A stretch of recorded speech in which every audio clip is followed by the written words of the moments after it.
As this campaign of conversion took off in the West, the Jews who did not want to convert gradually gravitated toward the East.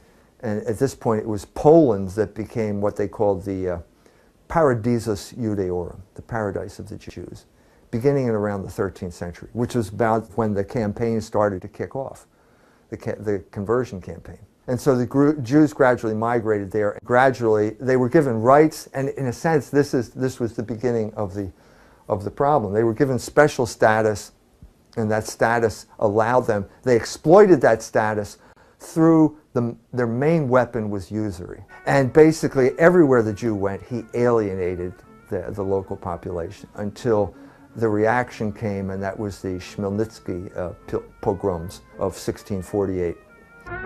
The Polish ruling class was a land-based aristocracy. And land-based aristocracies always have trouble with money. In a sense, the feudal period in Europe was basically you owned the land and you had people on the land, and those people owed you X number of bushels of grain. But you need money right now.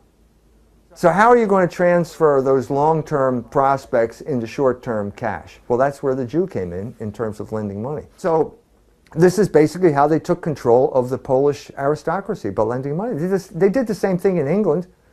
They lent the landed aristocracy money, and if the Jew lends you money, you become the slave of the Jew. Polish aristocracy felt that they could not engage in, they couldn't, for example, make whiskey. That was beneath the dignity of the Polish aristocracy. So they would give licenses to the Jews. Well, the Jews exploited this as a way of taking control of the peasantry. They used alcohol as one of their weapons of cultural warfare. And that was a constant tradition among the Jews and was brought over here, and it's dealt with in Henry Ford's International Jew. And the final moment came at the end of the 18th century when Poland was wiped off the face of the map by the three Prussia, Austria, and Russia.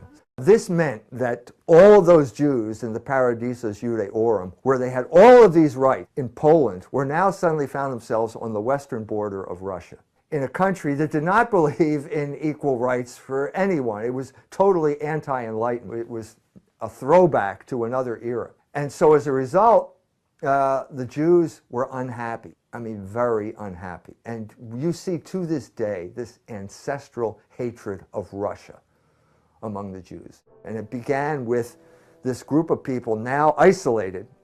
They're not citizens. They are not going to be allowed to have the rights of citizens. They're isolated in these shtetl, in a group area called the Pale of the Settlement. And the crucial issue is this is precisely the border with the West. So the Jews now become involved in smuggling, revolutionary activity, and this is, beginning at this point, Russia has a huge revolutionary problem on its hands, which it could not solve. It tried to solve in a humane fashion. Solzhenitsyn brings this out in his book, 200 Years Together, which has not been translated into English because of Jewish veto. A rabbi vetoed this. So you cannot read this book in English. You know, this is a Nobel Prize winner, one of the greatest writers of the 20th century, and his book is not going to be translated into English because Jews have veto power over the publishing industry in the United States. And in this book, Solzhenitsyn talks about the problems from the beginning. From the beginning. The beginning of the partition of Russia, Russia had swallowed something that it could not digest. And so the Tsar hears that there are reports of starvation in the Ukraine. Well, wait a minute. Ukraine is the breadbasket of Europe. How is it that people are starving? What's the answer to that question? The answer is the Jews. The Jews had lent money to the Ukrainian farmers, and so your farmers couldn't pay it back, and so they owned the grain harvest, and they were diverting all the grain to alcohol rather than to bread, and people were starving to death in the richest agricultural area of Russia. And so the Tsar, well, we have to deal with this. Well, let's turn the Jews into farmers. Well, that failed, because the Jew is not going to work as a farmer, because farming is hard work. And so you give the Jew a plow, what's he going to do? He'll sell it. You know, any farm implements, he sells them and tries to then take that money and parlay that into something else. So that failed.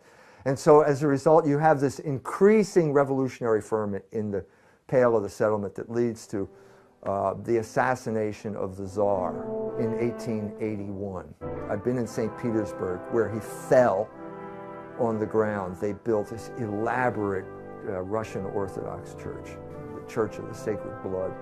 So it's like this resurgence of Russian nationalism as the response to Jewish aggression, right there in the heart of St. Petersburg. But it didn't work. The Tsar, the Romanovs, could not come to grips with Jewish revolutionary behavior.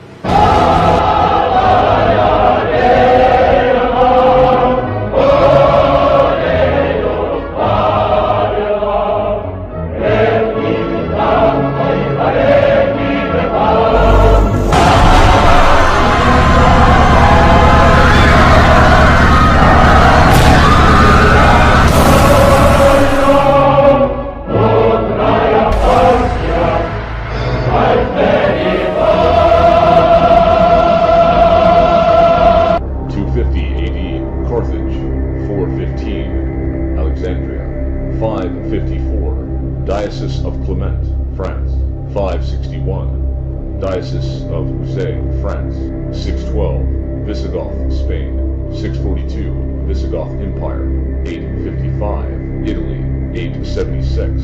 Senate, 1012 AD. Mainz, 1182. France, 1182. Germany, 1276. Upper Bavaria, 1290. England, 1306. France, 1322. France, again, 1348. Switzerland, 1349. Halbern, Germany, 1349. Saxony, 1349. Hungary, 1360. Hungary, 1370. Belgium, 1380. Slovakia, 1388. Strasbourg, 1394. Germany, 1394. France, 1420.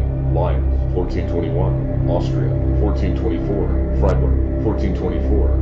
Zurich, 1424, Cologne, 1432, Savoy, 1438, Mainz, 1439, Augsburg, 1442, Netherlands, 1444, Netherlands, 1446, Bavaria, 1453, Frankfurt, 1453, Breslau, 1454, Wurzburg, 1462, Mainz, 1483, Maine, 1484, Warsaw, 1485, Vincenza, Italy, 1492, Spain, 1492, Italy, 1495, Lithuania, 1496, Naples, 1496, Portugal, 1498, Nuremberg, 1498, Navarre, 1510, Brandenburg, 1510, Russia, 1514, Strasbourg, 1515, Genoa, 1519, Regensburg, 1533, Naples, 1541, Naples, 1542, Prague and Bohemia, 1550, Genoa, 1551, Bavaria,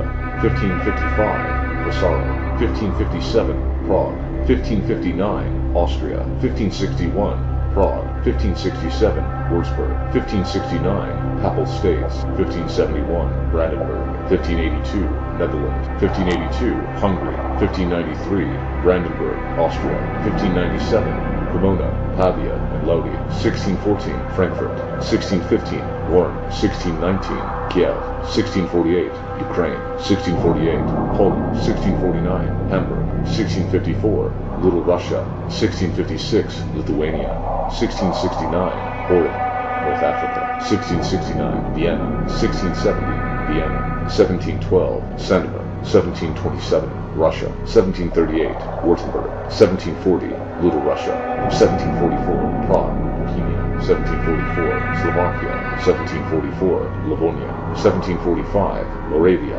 1753, Kovac, Lithuania, 1761, Bordeaux, 1772, deported to the Pale of Settlement, Poland, Russia, 1775, Warsaw, 1789, Alsace, 1804, villages in Russia, 1808, villages and countrysides, Russia, 1850, Lübeck and Bremen, 1815, Franconia, Swabia and Bavaria, 1820, Bremen, 1843, Russian border Austria and Prussia, 1862, areas in the United States under General Grant's jurisdiction, 1866, Galutz, Romania, 1880s, Russia, 1891, Moscow, 1919, Bavaria, foreign-born Jews, 1938 to 1945, Nazi-controlled areas, 1948, Arab countries. Ye are of your father the devil, and the lust of your father ye will do. He was a murderer from the beginning, and abode not in the truth, because there is no truth in him. When he speaketh a lie, he speaketh of his own, for he is a liar and the father of it. Then answered the Jews. John chapter 8, verse 44. After these things Jesus walked in Galilee, for he was unwilling to walk in Judea, because the Jews were seeking to kill him. John chapter 7, verse 1.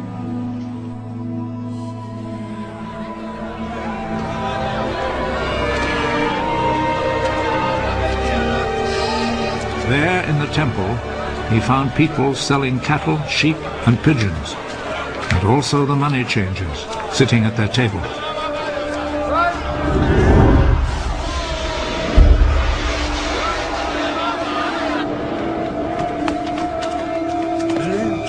So he made a whip from cords and drove all the animals out of the temple, both the sheep and the cattle.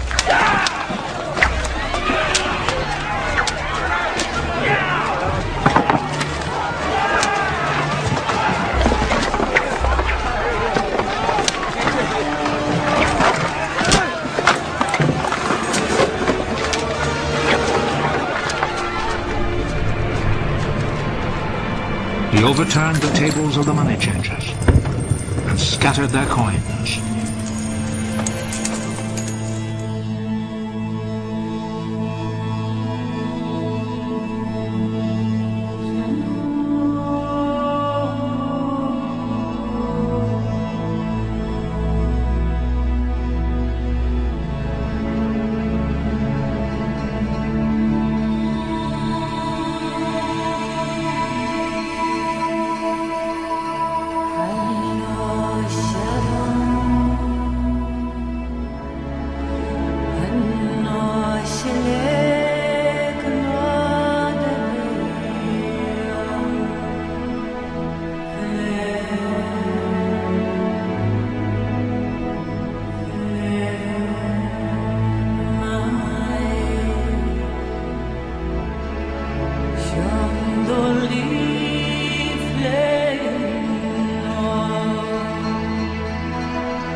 Non believe, and